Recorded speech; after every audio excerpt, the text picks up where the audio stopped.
How to protect yourself, keep private information private. अपनी information को हमेशा private रखें। कभी किसी के साथ अपने पासवर्ड को, अपनी जो आपकी डिटेल इन्फॉर्मेशन है उसे शेयर मत करें।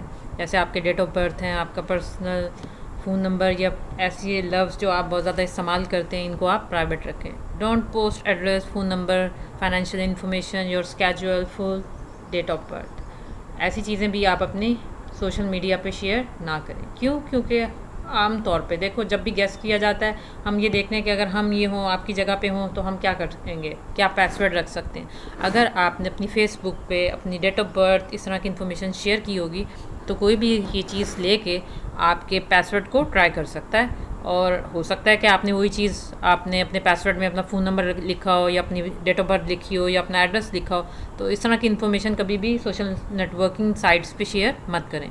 Be careful not to display information use to answer security questions, ताकि कोई भी आपके जो सिक्योरिटी क्वेश्चंस हैं इनको आंसर ना कर सके। लाइक फेवरेट पेट कौन सा है, आपकी मदर का नाम क्या है, इसी तरह आपके कोई फेवरेट बुक है, इस तरह की इन्फॉर्मेशन भी मत दें कि कोई दूसरा देखो, जो सामने हैकर बैठा है या जिसने आपकी इन्फॉर्मेशन को स्टील करना है, उसने आपके पहले उसने जायज़ा लेना है, आपकी सारी चीज़ को डिटेल विज़िट करना है, इन्फॉर्मेशन को पढ़ना है। देन वो क्या करेगा, गैस कर सकता है कि ये ऑप्शंस हो सकती हैं, ये ऑप्शंस ट्राई करूं तो हो सकता है कि मैं पासवर्ड इसका ब्रेक कर लूं। खैर, पहले पासवर्ड्स को ब्रेक करना आसान था, लेकिन अब इतना आसान नहीं है।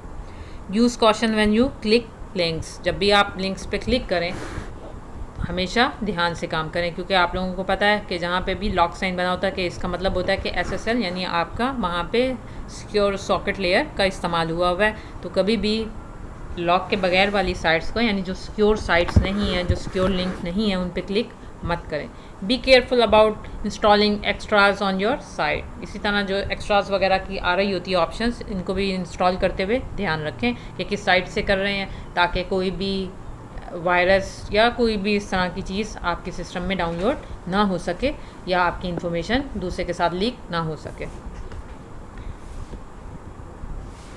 बीवेयर ऑफ अननोन फ्रेंड्स, कभी भी अपने अननोन लोगों को, पहले बहुत ट्रेंड होता था, लोग फ्रेंड एंड फैमिली लिस्ट में जो आपको रिक्वेस्ट भेज रहा है, ऐड किए जा रहे हैं, लेकिन इसका ख्याल रखें, क्योंकि आपको नहीं पता कि जो सामने जिसे आप ऐड कर रहे हैं वो किस मकसद के लिए आपको ऐड करना चाह रहा है। गूगल योर सेल्फ, अपने आप को गूगल करें, देखें कि आप लोग अपनी जो आप लोगों की प्रोफाइल है आप उसे एक्सेस कर पाते हैं या नहीं, आपकी प्रोफाइल पे कितने चेक्स आपने लगाए हुए हैं, कितनी सिक्योरिटी अप्लाई की हुई है। देन उसके अकॉर्डिंग आप क्या कर सकते हो, अपनी सेटिंग्स को चेंज कर सकते हो।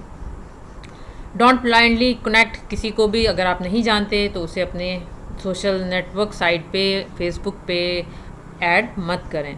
अगर आप जानते हैं देन आप उसको ऐड करें।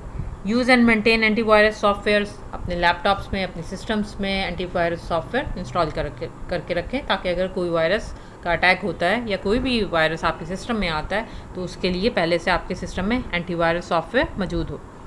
और उनको साथ साथ अपडेट भी करते रहें, ताकि आपका जो एंटीवायरस का सॉफ्टवेयर हो वो लेटेस्ट रहे, ताकि कोई भी नया अगर वायरस अटैक करता है तो उसका सोल्यूशन आपके एंटीवायरस में मौजूद हो। यूज़ स्ट्रॉन्ग पासवर्ड्स, हमेशा स्ट्रॉन्ग पासवर्ड्स यूज़ करें, शॉर्ट पासवर्ड्स से अवॉइड करें। जितना पासवर्ड आप लोगों का लंबा होगा, लाइक उसमें आपके नंबर्स भी होंगे, आपके अल्फ़ाबेट्स भी होंगे, आपके डिफरेंट न्यूमेरिक नंबर्स भी होंगे, उतना ज़्यादा पासवर्ड को स्ट्रॉन्ग समझा जाता है। और कभी भी अपने पासवर्ड को किसी ख़ास जगह पे, यानी ऐसी जगह जो चीज़ आप एक्सेस कर सकें उस पर ना लिख के रखें। ऐसी जगह पे ज़रूर स्टोर करें, क्योंकि याद नहीं रहता, जहाँ पे आप उसको सेफ भी रख सकें। Don't choose the same password for a social networking site and for your email, कभी भी पासवर्ड सेम ना रखें। और हालांकि हम यहीं पे आके मार खाते हैं। देखें, मैं आप लोगों को कह रही हूँ कि सेम पासवर्ड मत रखें, लेकिन मेरी अपनी तकरीबन काफ़ी सारी चीज़ों के पासवर्ड सेम होते हैं, क्योंकि मुझे याद नहीं रहते और मैं भूल जाती हूँ। तो फिर मैं क्या करती हूँ, 1, 2 या 3 पासवर्ड होते हैं, उनको बार बार फिर ट्राई करती रहती हूँ, कोई एक तो होगा। तो ये एक अच्छी अप्रोच नहीं है। अच्छी अप्रोच यही है कि आप हर एक का डिफरेंट पासवर्ड रखें, कि अगर खुदा ना खास्ता कोई आपका जो पासवर्ड है वो जज भी कर लेता है, गेस कर लेता है, तो वो किसी दूसरी आपकी ईमेल को या किसी दूसरे अकाउंट को एक्सेस ना कर सके।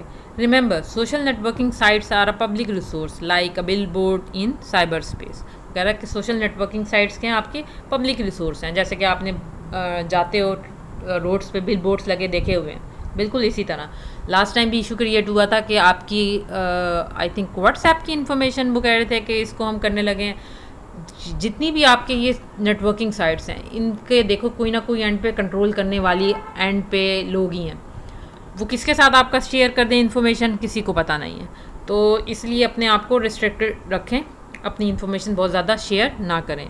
हर चीज़ में एक रिस्ट्रिक्शन बेहतर होती है।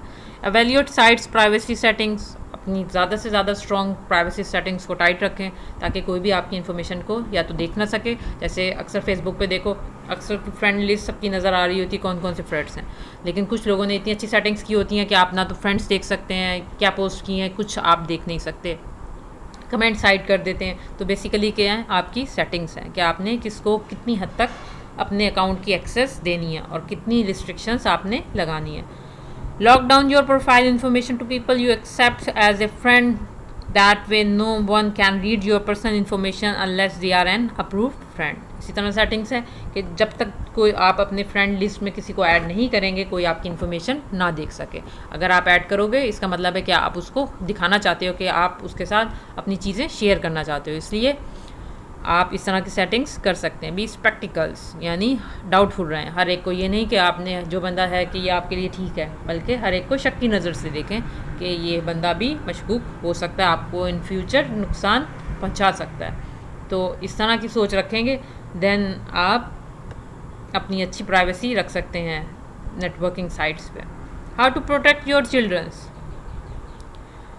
देखो हम अभी खैर अभी तो आप लोग खुद बच्चे हैं, लेकिन आगे आप लोगों ने इन चीज़ों का भी ख्याल रखना होता है। अब आप लोगों ने देखा हो कि इवन केबल नेटवर्क पे भी, केबल साइट्स पे जब आप लोग केबल लगाते हो तो उन्होंने बच्चों के लिए जी हमने ऐसा किया हुआ है, चैनल्स को रिस्ट्रिक्ट किया हुआ है ताकि कोई बच्चा आप चाइल्ड लॉक लगा दें तो वो चैनल्स को एक्सेस नहीं कर सकता।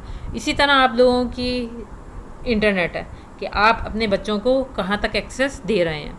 इंटरनेट पे हर चीज़ अवेलेबल है बच्चों, जो चीज़ आप चाहें वो चीज़ आप एक्सेस कर सकते हैं। लिखो, एक वर्ड लिखो, उससे रिलेटेड पता नहीं कितनी तरह की और वीडियोस आ जाती हैं। तो ये चीज़ हमारा काम है कि हम किस तरह दूसरों को, अपने बच्चों को प्रोटेक्ट कर सकते हैं। It's 10 PM, do you know where your child are. वो कह रहा है कि 10 बजे आपको नहीं पता कि आपका बच्चा कहाँ पे है। अगर नहीं पता तो इसका मतलब है कि आप केयरलेस हैं, आप अच्छे पेरेंट्स नहीं हैं कि आपको यही नहीं पता कि आपका बच्चा रात के 10 बजे कहाँ पे है। रूल्स हमेशा इंसान ने खुद अप्लाई करने होते हैं। अगर आप रूल्स को अप्लाई करके और उनको फॉलो नहीं करते तो उन रूल्स का भी कोई फ़ायदा नहीं होता। अक्सर फैमिलीज़ में बहुत चेक एंड बैलेंस रखा जाता है, लाइक उन्हें इवन बॉयज़ हों या गर्ल्स हों, वहाँ पे ये रिस्ट्रिक्शन होती है कि रात शाम 6 बजे के बाद कोई, या 8 बजे के बाद एक लिमिट रखी जाती है कि कोई लड़का या लड़की घर से बाहर नहीं जाएगा। आमतौर पर खैर लड़कियों को तो 8 बजे के बाद क्या 5 बजे के बाद नहीं जाने देते, इवन मेल्स को भी। तो ये क्या उनके घर के रूल्स हैं, तो आपको अपने बच्चों के लिए रूल्स खुद बनाने होते हैं। And who they are talking to online, अगर आपके बच्चे ऑनलाइन हैं तो ये आपका रिस्पॉन्सिबिलिटी है कि आप ये चेक रखें कि वो किससे बात कर रहे हैं अगर वो ऑनलाइन है, और ये देखें कि वो कितनी देर ऑनलाइन है, तो किसके साथ ऑनलाइन है। मैं आप लोगों को मज़े की बात बताती हूँ। मेरी फ्रेंड थी यूनिवर्सिटी में, उसका भाई BS कर रहा था और मेरे ख्याल से 6 के 7 सेमेस्टर में था। मुझे इतनी हंसी आती थी, वो एक भाई और 3 बहनें थी, तो उनकी अम्मी इतना चेक रखा करती थी कि वो जब ऑनलाइन हुआ करता था उस ज़माने में याहू मैसेंजर बहुत चला करता था, तो वो बाकायदा आके देखा करती थी कि ये किससे बात कर रहा है, अगर ऑनलाइन है कंप्यूटर पे क्या काम कर रहा है। तो मुझे बड़ा अच्छा लगता होता था, हालांकि उसकी अम्मी कोई बहुत ज़्यादा पढ़ी लिखी नहीं थी, मेरे ख्याल से मैट्रिक या FA किया हुआ था, लेकिन वो चेक एंड बैलेंस रखनी थी कि मेरा जवान बेटा है तो इसके ऊपर मैंने नज़र रखनी है, ये नहीं कि आज़ाद छोड़ दिया कि ठीक है जो मर्ज़ी करो। As limits on social site, networking sites, जैसे आप लोगों की एज लिमिट लिखी होती है इवन यूट्यूब पे भी कि ये अक्सर मैं आप लोगों की अक्सर क्या जब भी वीडियोस अपलोड करती हूँ तो वो पूछते हैं कि जो आप वीडियो कंटेंट अपलोड करने लगी हैं ये बच्चों के लिए है, यानी एज लिमिट जिनकी 12 से मतलब 13 साल तक है इधर तक के लिए, या आपके यंगर स्टूडेंट्स के लिए या ओल्डर स्टूडेंट्स के लिए, यानी एक एज लिमिट आ रही होती है कि किस तरह का ऑडियंस है, तो हमें वहाँ पे सिलेक्ट करना होता है। इसी तरह आप लोगों की यूट्यूब या और है वो कहते हैं कि आप 13 साल से कम बच्चे इस पर अपना अकाउंट नहीं बना सकते, हालांकि बच्चे हैं वो तो अपनी उम्र ज़्यादा कर दें कम कर दें, किसी को क्या पता।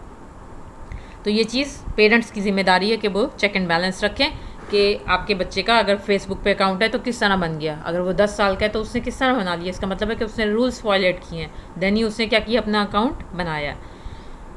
ट्विटर ओपन टू ऑल, वो कह रहा है ट्विटर पे कोई एज लिमिट नहीं है, हर कोई उसको जाके उस पर अपना अकाउंट बना के उस पर ट्वीट कर सकता है। तो ये था कि आप लोगों की, आपके सोसाइटी में जब हम रहते हैं तो हमें अपनी तरफ से खुद एहतियात करनी चाहिए कि क्या चीज़ बेहतर है, क्या चीज़ अच्छी है, क्या चीज़ बुरी है। जो चीज़ बुरी है उसको कोशिश करें कि उसे अवॉइड करें, और जो चीज़ अच्छी है उसको अडॉप्ट करने की कोशिश करें। ये था बच्चों आज का लेक्चर। मुझे उम्मीद है कि आसान सा ही है और आप लोगों को समझ में आ गया होगा।